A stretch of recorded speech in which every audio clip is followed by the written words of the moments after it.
नमस्कार शेतकरी मित्रांनो, खानदेश कृषी मित्र या यूट्यूब चॅनलवर आपले स्वागत आहे. मित्रांनो, शेतकरी कर्जमाफी पहिली यादी नुकतीच म्हणजेच 22 जुलै रोजी जाहीर करण्यात आली. परंतु या यादीमध्ये फक्त 7 जिल्ह्यातील 553 शेतकऱ्यांचा समावेश आहे.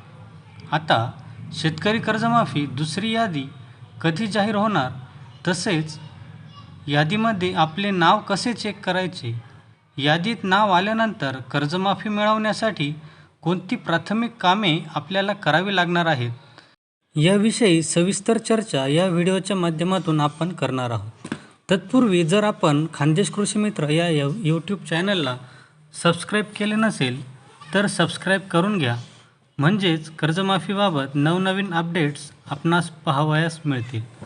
मित्रांनो, हा व्हिडिओ शेवटपर्यंत पूर्ण बघा, न स्किप करता, म्हणजे संपूर्ण माहिती आपल्या लक्षात येईल. चला तर मित्रांनो, कर्जमाफीची दुसरी यादी कधी जाहीर होणार? तर मित्रांनो, पुण्यश्लोक अहिल्यादेवी होळकर शेतकरी कर्जमुक्ती योजनेची दुसरी मुख्य यादी जुलै अखेर किंवा ऑगस्टच्या पहिल्या आठवड्यात टप्प्याटप्प्याने जाहीर होण्याची शक्यता आहे. बँकांकडून डेटा अपलोड करण्याचे काम आणि केंद्र सरकारकडून इन्कम टॅक्स भरणाऱ्या मोठ्या शेतकऱ्यांची माहिती पडताळण्याचे काम सध्या वेगाने सुरू आहे. ही प्रक्रिया पूर्ण होताच साधारणतः 25 लाख शेतकऱ्यांचा समावेश असलेली मोठी यादी प्रसिद्ध केली जाईल, असा प्राथमिक अंदाज व्यक्त केला जात आहे. आता शेतकऱ्यांना कर्जमाफीची यादी कशा प्रकारे पाहता येईल ते पाहू. मित्रांनो, कर्जमाफीची यादी पाहण्यासाठी आपण आपल्या गावातील ग्रामपंचायत कार्यालय किंवा तलाठी कार्यालय यांच्या नोटीस बोर्डवर या याद्या लावण्यात येणार आहे. आपण या ठिकाणी जाऊन आपले नाव यादीत आहे किंवा नाही हे पाहू शकता. तसेच तुम्ही कर्ज घेतलेल्या बँकेच्या नोटीस बोर्डवर देखील या याद्या लावण्यात येणार आहेत. त्या ठिकाणी जाऊन तुम्ही नाव यादीत आहे किंवा नाही ते पाहू शकता.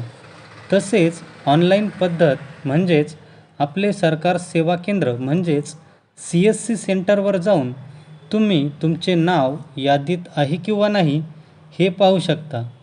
यादीत नाव आल्यावर शेतकऱ्यांना CSC केंद्रावर जाऊन आपल्या आधार क्रमांकाचा वापर करून बायोमेट्रिक पद्धतीने अंगठा लावून आधार प्रमाणीकरण करावे लागणार आहे. त्याशिवाय कर्जमाफीची रक्कम बँक खात्यात जमा होणार नाही. सरकार लवकरच सुरू करत असलेल्या विशेष कर्जमुक्ती पोर्टलवर किंवा महाडीबीटी किंवा संबंधित लिंकद्वारे लॉग इन करून स्वतःचे कर्ज विवरण आपणास तपासता येणार आहे.